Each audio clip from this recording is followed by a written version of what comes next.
Check. Boom. All right, what's up, guys? On today's Champion on a Mission TV episode, which is also our podcast, I want to welcome you to this. I got my man Charles here. He is one of my brothers. I love this guy, like really close to him.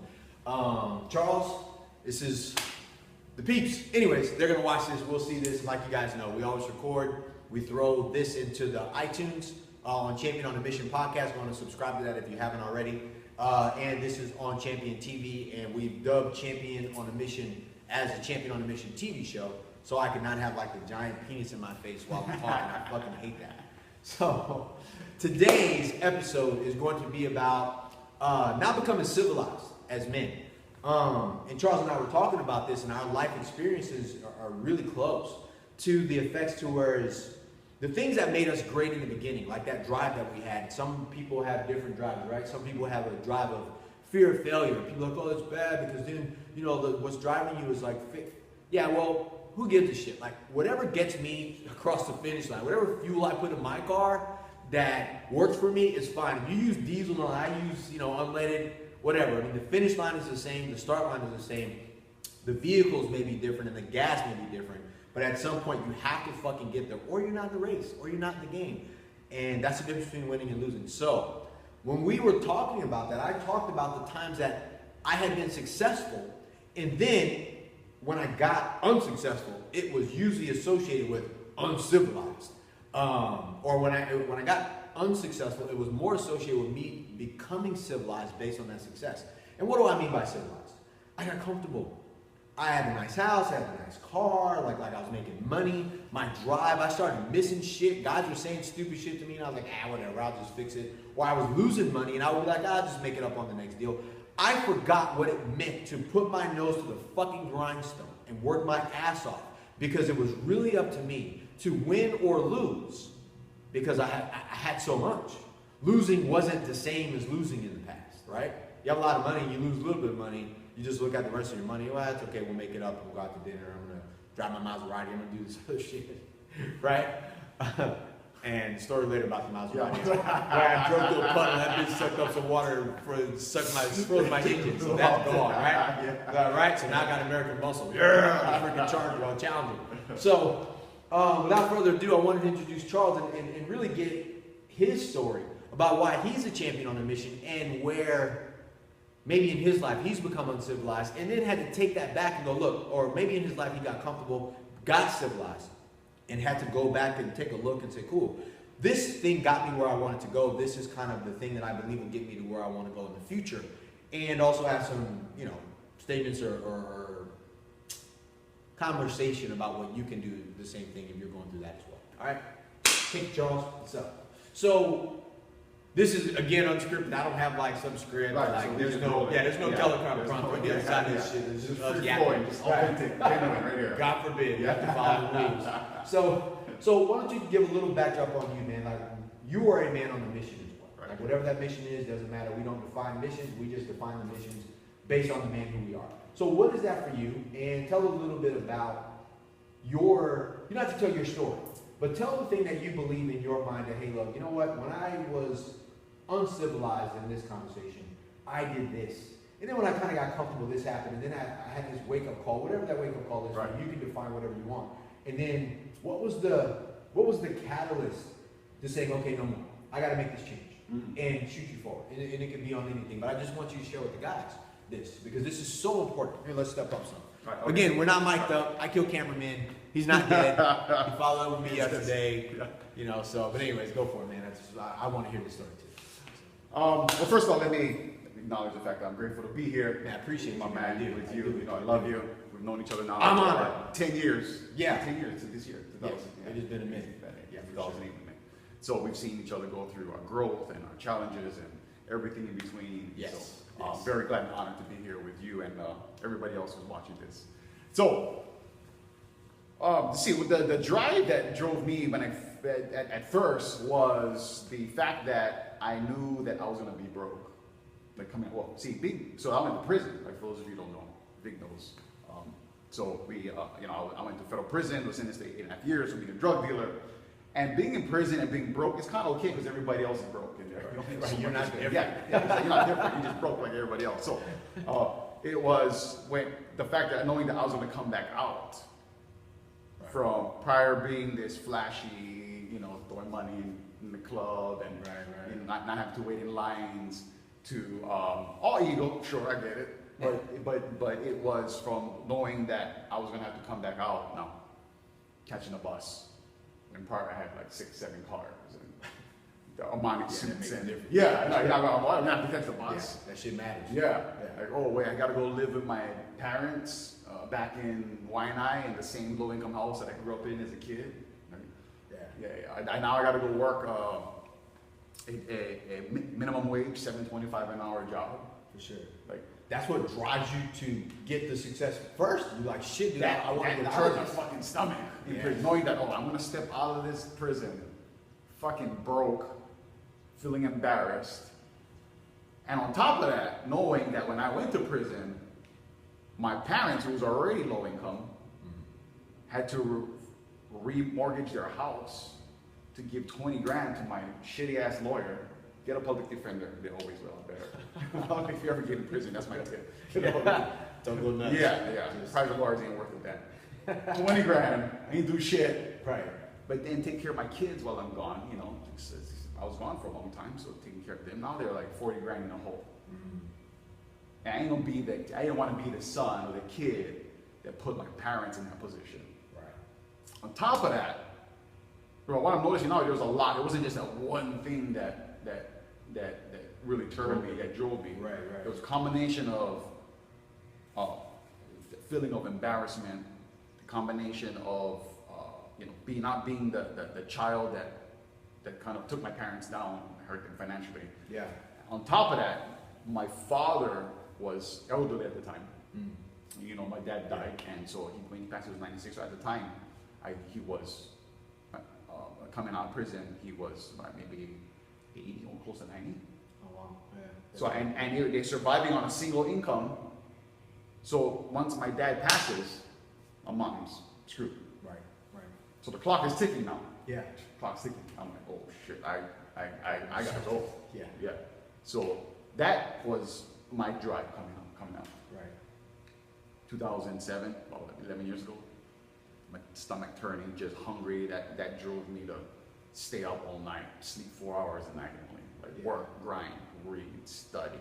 And whatever it is I had to do, I just blew right past it. Right.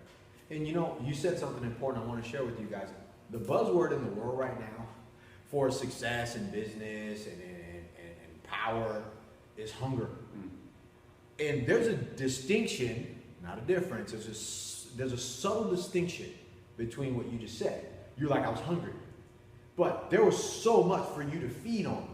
Because a lot of people want to use the word hunger, but there's nothing to feed that hunger to continue to move them forward. So like you said, it's like they just get fucking hungry. Yeah, like I'm hungry. I'm hungry for fucking I'm hungry. Right. Do affirmations. I'm hungry. I'm like, there's nothing pushing you to be hungry other than the fact the word of hunger is fun to say. And that there's association for it. But again, people who have an association. Hunger was a byproduct of what was happening underneath. Right. It wasn't just it. It wasn't like I'm hungry. No, and I'm happy you said that. I got hungry because I had some other fucking shit that I had to do and handle. I got hungry. So cool, man. So go ahead. So you got out. You were kind of basically life was happening. Right. Period. Like no matter what, it was like life happening, and you had the choice between letting life happen to others or you making life happen for them. Right. And that was that was where like you said, it's like fuck, dude, I'm hungry. Like all this shit's happening. Like I need to do something. Right. So cool, man. So I appreciate that. So what would you say was the moment? And again, second thing that you said that stood out to me was like there was a pit in you, like man, it fucking turns your stomach. A lot of people aren't sick enough from where they are. Like we were just talking before this, and I'm not like a super emotional guy about a few things. Yeah. And one of those things that I get emotional about is being fucking broke. That shit.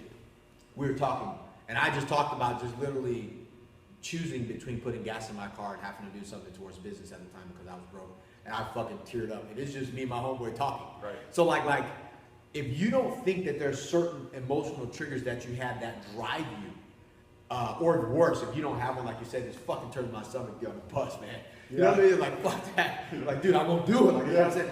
If you don't have that, you will not be successful. Yeah. You won't be successful. It's like the hunger will go away at some point when that's let off. Like, even the thought of being broke fucking wakes me up out of my sleep. And other people say that that's not good, but you know, that's them, and the rest of the human beings on the planet will use that. Yeah. You know, there's some people like there's these people who like are all this spiritual, enlightened, and I'm beyond my body and great. I'm that's cool. You know what I mean? My ego, the ego is what takes us out. Okay, I get it. Right. Granted, I know I'm a being bigger and more than my body. Yeah. At the same time, I know I am my body. Right. Like You don't not get twisted. You fuck up your body over here. Yeah. So you know, I get it. You know, even people like, well, don't do it that way. I'm like we said earlier. It's like, hey, that's what drove me. Right. I understand. I have a different level of awareness now. But can I tell you right now, be all this peaceful and come from this wholeness and great and go create? And can I tell whoever's watching, you can create from that same space? No, I can't tell you that. Right. We didn't do that. I didn't do that. I didn't do that. Yeah. Everything I did was super non-spiritual. Yeah. It was non-spiritual. It was like, I just for the ego. I'm afraid of what other people will think about me. I was fucking embarrassed. All of this, I understand consciously I'm coming from that place. Right. But that's what fucking drove me. There you go. Right? And it's like, it's life. So what? And obviously, so what? Right. And another thing to share. Like I'm gonna hell now because I came from a place of ego and low level identity. Like no shit. People like, and anyone who tells you the shit that we're talking about is not hard is fucking lying to you. They're lying to you. Like you said, without being able to overcome those challenges with some level of ego or fear of failure or fear of disapproval from other motherfuckers, it won't matter enough. And the person that may tell you that's like, first, the person that tells you that doesn't work or that's bullshit or it's not hard is lying. Or if it's not hard for them, it's not hard for them anymore. They're coming from a different place. So yeah, it's easy for a motherfucker who has millions of dollars and they're spiritual and they spend a week having colonics and shit like that on a mountaintop with other people to tell you that life's not about that, but they've already fucking made it. Yeah, they already made it. I'm never going to be the guy that looks around in my life and say that I've made it. I'm going to keep that constant pressure on myself because I believe that I'm created for more. So when I listen to people tell that story that it's easy or it shouldn't be hard, you're making it hard. Yeah, motherfucker, I'm going to make it hard. And again, I'm not for everybody. For the person who doesn't value the things that we're talking about, I got it. Tune out, don't watch our shit.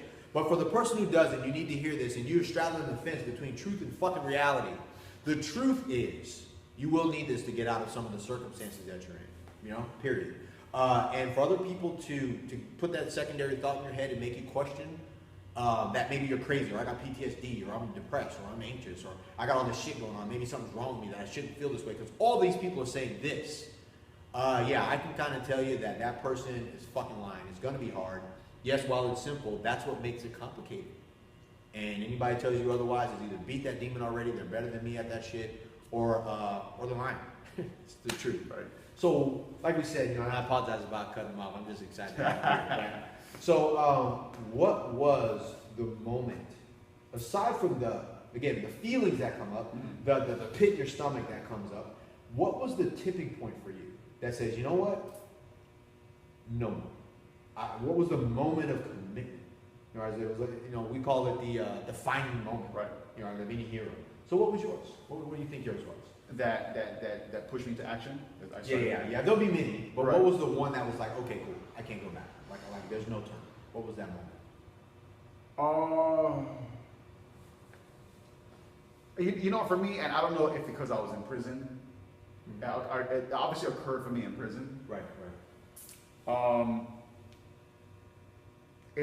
I can't say it was one single moment. It was multiple moments. But what was happening is my identity was being crushed. Yeah. Right? It's like, oh shit, the feds just took everything I have. Like, oh fuck. Like, my identity was crushed. Right. It's like, okay, now I have nothing. Now I gotta do it again. Right. And it's, oh shit, my wife just divorced me. Yeah. Oh fuck. Like I gotta, okay, what am I do now, right? Kids took the kids, so everything was just stripped away from me, and that just, it was painful. It was, even to the point where I contemplated suicide, because I couldn't handle it. Yeah. But I think, even though it seemingly as if my life was going down, it was at that point in time where things started to shift. And I go, okay, fuck, what am I gonna do now? Like, I gotta do something. Like, it's gotta be the worst. Like, it's only up here from now, so what do I do? And it was in those little processes of knowing, okay, I guess if I'm gonna be a husband someday, yeah, I need to fucking go do this. Even though I can't go out and create, I can't go get some girl from in prison. You don't want that. Yeah, I probably could have, but it's not what I It's wanted. easy to do. Right, some dude with some makeup and You're like, yo, yeah. Jazz, so But I didn't want that, and so maybe if I got 10 plus, that might be a little different like, story. you guys 10 more years. But at that point of realizing that my life was fucked, Right. and I needed something different, I think that was the kind of the catalyst to go. Right. Okay, my life is fucked. I guess I admit it, like, oh fuck, it's fucked up. Yeah, we call it holy shit. Yeah, holy shit, I'm fucked. And so realizing that, and I think it was a good thing that I was in prison. I think that's kind of a benefit I have. I mean, I don't know, a lot of people want to recreate my success, but I realized prison was a huge part of my life. Right. And I can't say how do you recreate being locked up. Like, Right. I don't know how do you do that. But I think the benefit for me was I couldn't create shit. Like, I couldn't go out and date a girl. I couldn't start a business. I couldn't rebuild my life. Right. So I was forced to rebuild me. Yeah. I guess I gotta fucking just do me. I gotta fucking just grind and prepare and grind. I saw it as a way of like a battle or a war. Just train. I'm gonna train. Ready. So that when I hit that door, I'm ready. Right. And I think so. Then it's over time. It wasn't that. That was like the first thing that triggered my stuff. But then it was like, oh shit, my mind. You guys in debt? Oh fuck, is this like? Right. It was like more. It's what I try to tell the guys. No pressure, no power. Like you said. So it's like being in those situations created all this pent up pressure. It's pent up pressure. It was just like I'm laying in bed. The realization hit as I'm growing. I'm like, okay, now, because being out of prison seemed so far out. At one point, I was sitting in bed, lying in bed, looking out and going like, oh shit, I'm gonna be out. Oh shit, I'm gonna catch the bus. Oh, fucking stomach was like more pressure. Oh, fuck.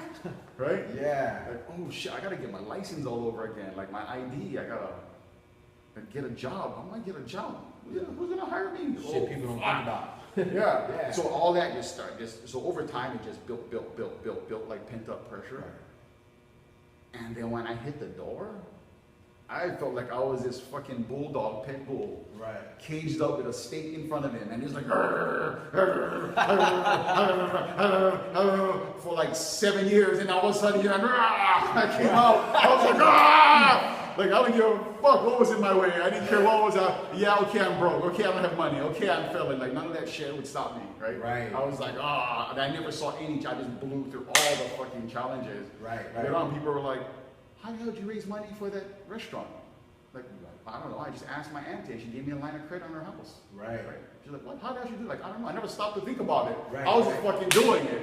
Yeah. And then the halfway house, I buy my restaurant from the halfway house I didn't have a cell phone. Couldn't have a cell phone back then. That's right. So I'm a fucking people. Mom's like, Mom, give me a bag of Ziploc quarters. I'm calling from the halfway house out here in Khalid. Yeah. I'll put an offer in a restaurant in Texas that I can't travel to, I can't cook. Buy the restaurant, then go figure out how I'm gonna get the money. Like contract, boom. Hey, you guys got a fax machine? You need a fax machine? I'm gonna buy this restaurant. Like, you just came out of prison 2 weeks ago. Like, how you doing You that? just came out. How the fuck you did that? Like, Right. Don't worry about it. Boom, off, gone. He said that word. Yeah, don't worry about it. I gotta go get auntie. Lend me 60 grand. Yeah, I'll pay you back. Give me 4 months. Not sure how, but I'll figure it out. And boom, hang up. Okay, gotta go get a job. Go meet me at our bank. I tell the guy, I'm gonna apply at a job at this bank. So they give me an hour to apply at the bank. Go to the bank, say, hey, I gotta make this quick. Give me the check. Okay, auntie, thank you. I'm out. Boom, bought the restaurant. You see the difference? Okay, and this fit within the line of what we were talking about. Right. That feeling of being uncivilized. Like he said, I'm like a dog. If you're a dog that's full, you don't give a fuck how much steak gets thrown out. You'd be like, there'll be more steak. That one has grass on it. Like you said, there's that feeling of that pit in your stomach, and then all of a sudden being contained, so to speak. And almost like that feel like, dude, like all of the things that made me civilized have been stripped away, like you said. And then all of a sudden, like, okay, so who am I going to be now as it relates to creating this person? So there was that evolution of who you were prior to being able to express who you were being evolved to be. Right. And then after that, it was just like, you could have only grown into that guy.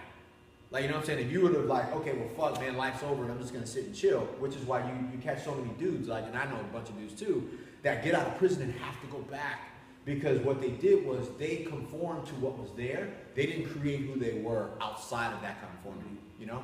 So, yeah, so that's what's up. Now, the real side, and I don't know if you guys get this and how important this is. Now, like you said, I can't recreate prison, but a lot of you guys are in prison anyways. True statement. Yeah. Very You're true. just in a very true. well organized. And it's even the worst part about it is you're so delusional to think, and I'm saying you, I'm not being generalized here, but yeah, I'm saying you. Sorry, you. But You're so delusional to think that you're actually not in prison, and that's the illusion. That's what's messed up. Right. You think, oh, okay, you're in prison. Okay, that maybe sounds like some woo-woo type shit, but really, that's the truth. You know what? And that's even messed up. I'd rather be like in prison, because then it's like it became a reality. Yeah. And the illusion is if you're free and you're not in prison and believing that you're not in prison. Golden bars are still bars. Yeah. Still trapped. Yeah. And like I you know, like we've talked about, like that was my shit too. Like when I'd hustle and I got my felony charge and was like going through your shit and I had to do something, right? And then all of a sudden I started buying real estate. It was years ago. And then all of a sudden like that took off. But I never took the brakes off. Until now I moved to Hawaii and I started buying properties. People said you can't do that. I was still uncivilized as it relates to when I moved here though. Okay, I always skip this part of the story because I tend to forget. Again, that was my personalized prison. So when I moved to Hawaii, I had property prior to coming and I sold everything. So I had got off probation like the month before I got here. I even begged them. They were going to take me to jail because I was trying to get off early and I was behind in payments and they had brought the sheriff in. And like I started crying to the freaking probation officer, freaking shit. It was sad. Yeah. It was a sad moment for the victim, right? Yeah. Because I just wanted to leave Texas. I was like, okay, I've got married, my wife's going here, and they were like, no, you're going to prison. Right. And in prison, and you know, like when you're on probation, like a 5-year shit, if you do 4 years in like 368 days, you fuck up on the 368 days, you go to prison for 5. Yeah. Period. It's you don't get a free ride for all the time you Yeah. spend on probation keeping your nose clean. They don't give a fuck. Yeah. So like that's what was getting ready to happen. So I was like, no, oh my God. So, you know, it worked out. I flew here. I got rid of everything I had. I came here with the clothes on my back and a bag full of clothes. I didn't even have a fucking suitcase to Hawaii. So when I got here, I love Sharon, but Sharon already was, we at the time, we talked about it in some of the stuff, Sharon and I weren't on the same page. She was a security person, security-wise minded financially. She had been secure. She was an officer in the military. She was already good. There was nothing about her life that involved a guy like me because she had been in the military. I had been out, street thug, selling drugs, doing a bunch of shit, felon. And then coming off probation, I started buying houses, but I was still trickling in and out of the drug deal side, right? So when we got here, I had fucking nothing. And she let me know every day. When are you gonna get a job? And I was like, get a job doing fucking what? Like, you know, yeah, no shit, just in case you forgot, you're not making money, right? And that went on for a while. And then I think I bought my first signs. I asked her for money to buy signs. It's pretty fucking sad. Yeah. But she gave it to me, so she's like, fine, I'll buy these signs. And I fucked the signs up because I had like signs, but they had like a lot of wording on them, so you couldn't see shit. I was more interested in the words than my number. Yeah. And then I had to order some more because those didn't work. So anyways, I got my first house. And we were actually going through our first, maybe second stint of divorce. Because we were like, we're going to get a divorce. I think we had been here for maybe like 3 months at the time. So we got her in April. And May, we were on the verge of getting divorced, right? So as we got her in April, got married in April, and May, we were getting divorced. So that's the legit timeline. So June, I got that house in Holo, on the other side. So I got that house under contract with the way that I do them. So then here's why I got the house. Like, she was saying that she was gonna do some shit and she was like, you're gonna have to get out. And I was like, I'll just live at the fucking park. Like when we got here, we tried to give a bunch of homeless people like clothes and food and they said they didn't want it. And I was never seen homeless people that didn't want food and clothes because I'm from Texas and everybody wants something from Texas. So like, I was like, well, shit, they're making it. There's a beach there. There's a shower there. Like they live on the ground in tents. I was in the infantry. I can do that shit. You know what I'm saying? Right. So I was like, I don't give a fuck what happens to us. I have to do this for me because I have nothing to go back to. I have nothing. So within that time, I got that property. The people like, you know, it was a shit show. A shit show. And eventually I made money. And like, so I got that property and then I got another property. That first property I made no money. It was just the new drain in our life. I got a property under, you know, sub 2, and then all of a sudden now I had payments on the house, three grand, and I had no money. And Sharon was like, you still have no job. So like, yeah, you're excited you got a house and you have future money, but no money. What are you gonna do? And then lo and behold, I got a call one day, and it was a property, it was a condo, and they owed like, I don't know, like 70 grand on this condo they were moving, and I got that one. And then 30 days later, I made 90 grand. And I didn't say nothing. I sat on the couch, and I just sat there. And the closing ended up happening. It was cool, because I didn't go back to Sharon. I didn't bring it all up. I just was like, hey, look, here's the deal. I have money. What do we need money for? Let's cover that. And then I took some of that money, and I paid her back. This is my wife. Paid her back for the signs. And then I bought more signs. And I made a commitment that I was going to be the fucking sign Nazi. And if you put out a sign, I would trump your shit, cover it with Vaseline. So if you try to come back and pull any of mine off, right? I was talking about this shit. Sign the Vaseline and Staples. But like, I was so fucking driven. I was hungry because there was a fuel and pressure to the fire. So like we talk about, if you don't know that you're in prison, you won't move. And you could actually be in prison and not know. There's some guys who've been in prison so long that like, that's life. Like you said, 10 plus, man, I'm gonna give you a chick. Shit stops mattering. You know what I'm saying? Yeah. But when you know, hey, I'm actually in prison. I'm not gonna accept the lifestyle that's being offered to me. Right. I know that I'm gonna recreate myself because there's a chance that I can fucking get out of this. That becomes your driver. Here's the distinction I want you to make. If you are now in a situation to where you have become civilized, that pressure for you to achieve has waned, you need to find a new pressure. I don't know what you're gonna do. You can become a champion, you can join our academy, you can join Tougher, the 30-day challenges that we have, you can go through all of the trainings that we have, free trainings. But if you have found yourself soft, you need to get hard. Like a penis. like there's a pill you can take to keep you up. But and we can be that pill. But I can tell you this. The best guy for the things that we talk about as it relates to being a man on a mission for stuff is the guy who has his back against the wall, who believes that he has no options, or maybe like, hey, look, I gotta make this shit work. Like I said, for us, the best guy, probably for all of us, because we've been that guy, we got a hardcore fucking timeline, there's pressures, and we're under a win or lose situation, right? That is the person that, one, is the most dangerous.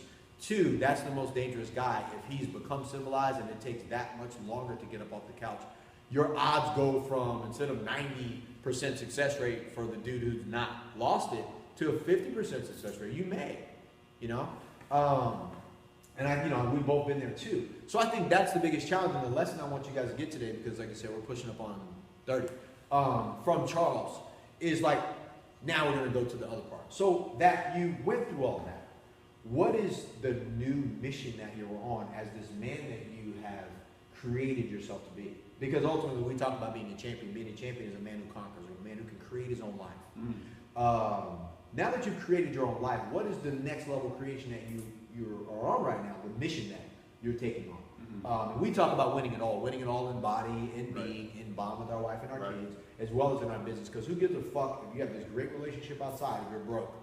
Right? Or if you have a ton of money, you have a great relationship with, you have a shitty relationship with the people that you need to cross the finish line with. We're not solo men. You know what I'm saying? It's good for a little bit. We get to have sex with a lot of different chicks and stuff like that if we're single. Right. But then after a while, we want somebody of meaning. And then if not, so what? Whatever. Not to use a condom. There you go. That's always a better relationship. There's always some kid someplace you can adopt that'll live in. So, but what is your mission? What is the thing that you're on that this new definition of who you are, the new recreation of who you are, is about? Interesting. It's because we've been on this mission of growth and learning, like you said, and I have created an amazing life, relationship, health wise, and where I'm at right now in my life, as far as the exterior side is transforming the Atlantic coast. I mean, Right. I don't know if anybody in here would know the Atlantic coast, but it's still one of the most, the toughest, roughest, the low-income area, the most neglected area in Hawaii. We do have ghettos for those of you who are not from Hawaii. It's They a do Hawaii exist. ghetto. They do exist. Yeah, it's Hawaii ghetto. Yeah, we ain't different. gangbanging or anything like Yeah, that. But it's different. it's rough. Dudes will And beat so- you up over there. Yeah, so that's Max Holloway, right? Max Holloway. Yeah, Max is there, from there. right? A lot of great. Yeah, a lot of good fights out there. So, but that's a mission, and where we're at as a company, transforming, and we're the leaders actually in the change that's happening out there. Yes, From a real estate development standpoint and housing, commercial development. So, but with that being said, that's the exterior side. Who I am as a person, as Charles, where I'm at right now in my life, is I realized that I was compartmentalizing my life in the process. It was like, okay, who do I have to be? What I have to do to make my finances succeed? Who do I have to be as a father to be a great father? Right. Who I have to be as a friend? But then I realized, well, how much time I spend in these areas? And I realized about half of my day, it was just like walking or driving or doing things that wasn't in these sections. if you Yeah, will, yeah, right? yeah. And so I might be the guy that go up and speak. Like people will tell me, like, "Oh man, Charles, you're amazing. That was the best stage ever." But then yet when I'm like walking around outside, I'm just like this totally different dude. Right. And actually, it was an ex who told me that. Man, it's like, man, you up there, you speak, but then you're like somebody else. Right. When you're not up there. Yeah. Yeah, well, and it's my ego was like, well, you don't know, and You don't know me. You don't know me. And I am like that all the time. I'm always happy. Right. But then yet it was realizing that now for me is bringing my life, all of me, into every moment, every second of my life. Right. Every moment. Even while I'm here, you and I, we're boys, we're dealing with this thing You here, guys, right? You right. guys and all you guys out there. It's like bringing all of me. Right. Like this all of me. Not the chitter chatter, what do I say to make these guys like me, or what do I do to like make this interview better, or Right, put on right. a show like we're gonna be dancing monkeys, entertaining you Not guys. gonna Like, happen, you know yeah, that. it's like I don't really give a fuck. Like we hope you guys get value out of it. Sure, Right. absolutely. But I'm not gonna Not do the like- sacrifice of Not the us. sacrifice of us. Yeah, Right. Me. I've done being that me all the time. Yeah, and Yeah. being real and bringing all of me into every single moment after I'm done with here. When I walk out, no matter if I'm passing the guy on the street or ordering a cup of coffee, I'm just Right. gonna be me in every moment and just suck the shit out of every second of my life. There you go. Suck the shit out of every moment of your life. I'm gonna shirt that shit. Suck the shit out of every moment of your life. If you aren't doing that, you're doing it wrong. I just made that shit up. That's what's up. Suck the shit out of every moment of your life. Yo, that's good. Again, that's why we do this, because that message is good. Again, there's a couple things, like I said, taken away from that. There's a lot of, we're both like that. Like, I'm excited that people meet me, like, man, you're quiet. I'm like, what? Like, if you know me, I won't shut up. Right? Yeah. But, like, other people is like, again, we go right back to that feeling like you're different. You know what I'm saying? You're different. Your differences make you like we're the same. Like, I can speak on the stage, I can talk for 4 days, get off of that, and not say shit for a month and be cool with that Yeah. shit. And like you said, there's different levels, and we talked about it before, like you said, with the compartmentalizing. Who you have to be to build a fucking legit business, we were just talking about this too, is it's gonna take 100% of your fucking focus. It will take 100% of your focus. When you get to that place, because there's no end, there needs to be revelation for you. All right, so here's what happened. We were doing the shit and that bitch shut off. So rather than go nuts and try to figure it out, we just set up and we like ghetto rig like another camera on my phone and like a towel and Just make it a work. MacBook and close it up as small as we can and, Yeah. and got countrified and here we are. Yeah. So key points, key takeaways. Charles, do you have any key takeaways you want to give these guys? Because what we're going to do is we're going to fuse those things together and we're just going to make this shit happen, because this is probably one of the most impactful podcasts you're going to listen to. And I really want you guys to get this. So, Charles, do you have anything you want to share with them as a huge takeaway for them to, one, a wake-up call, a realization thing for them, and two, a distinction that they can make between one over the other of the things that they're going to be doing to be able to make any change, all right? Based on something that based on your experience. I would say you know, for those that are into and we kind of briefly talked about it a little earlier about the whole just self-awareness and spiritual awareness and kind of being above all of the turmoil and all that stuff, and I get it. What I would say is, for those of you who down that path, by all means, you know, continue on that path. It's not for me to say what's right or wrong. What I'm going to say is that in spite of going down that path and having this level of self-awareness, I don't think anything's wrong with just feeling like, fuck, my life sucks. Like, this situation sucks, and I hate this, and this is not my identity, and I'm better than this, and allowing all that turmoil and just let it build. You know, I think that's the worst. That's better than going from, my life is okay, I'm gonna be all in peace and holy and embrace, and I'm gonna surrender to the moment and just be okay with what's happening. Like, that sucks.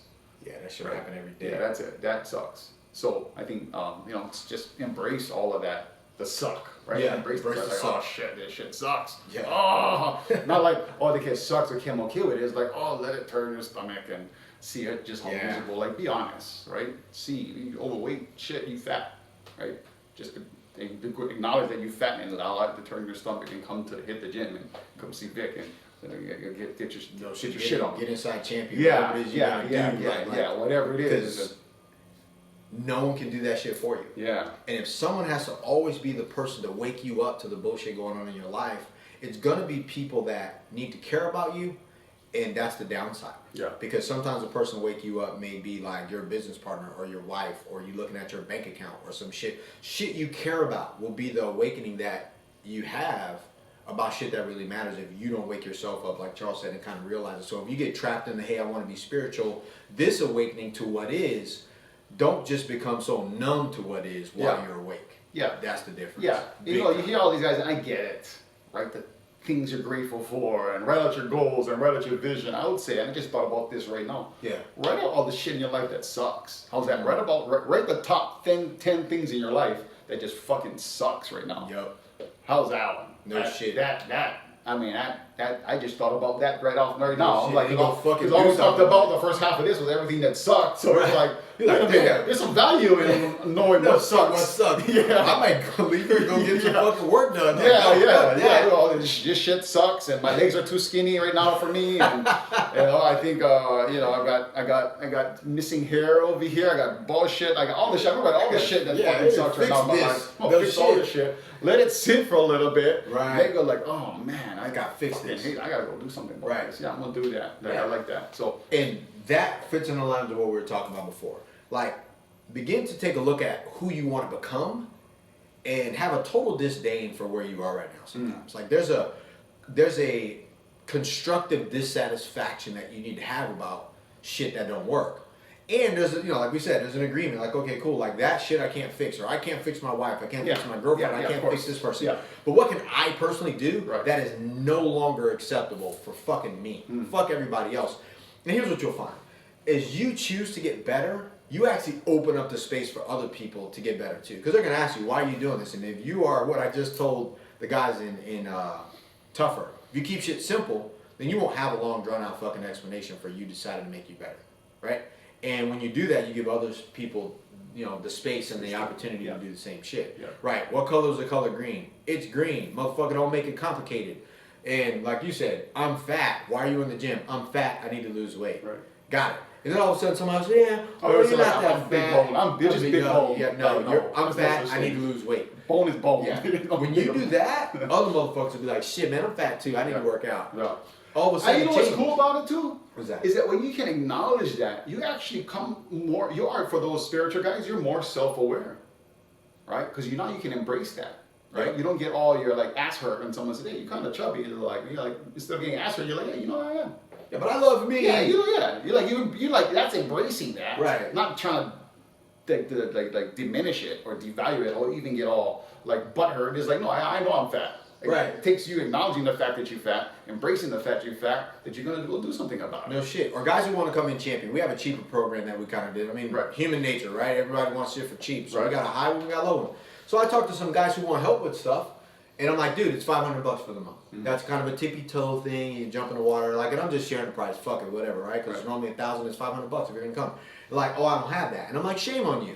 Shame on you to not be a man who can't produce $500 fucking bucks that could change your life in an area that you say you need help in. And it's usually business.